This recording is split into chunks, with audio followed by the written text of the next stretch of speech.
Israel Russia వారి ప్రత్యక్ష పోరాటం ఆరంభమవుతుంది. దీని యొక్క మరొక ముఖ్యమైన విషయాన్ని కూడా మనం చూడబోతున్నాం. కరువులు.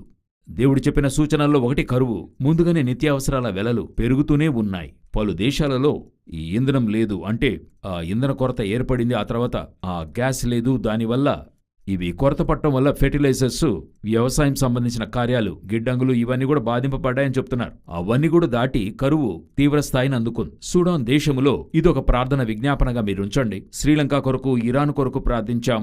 అదేవిధంగా ఇప్పుడు సుడాన్ కోసం ప్రార్థించాలి. సుదాన్లో మాత్రం చూసినట్లయితే దాదాపుగా 8 కోట్ల మంది అటే స్ట్రెచ్ ఇటువంటి ఒక గొప్ప క్షామము ప్రపంచం చూసింది లేదని చెప్తూ ఉన్నారు. అటే స్ట్రెచ్ క్షామములో వారు ఆ గొప్ప బాధింపును సంధించే పరిస్థితికి వారు వెళ్లారు.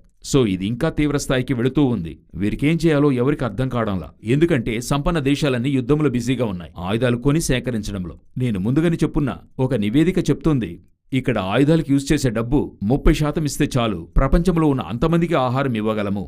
ఆ స్థాయిలో ఆయుధాలకు యూజ్ చేస్తున్నారు. అదిను ఇప్పుడు చూస్తే అధికంగా ఆయుధాలు సేకరిస్తున్నారు అన్ని దేశాలును.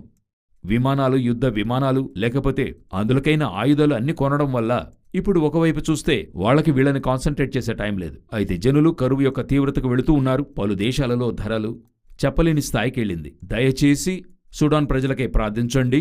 అది చాలా ముఖ్యమైన కార్యంగా ఉంది.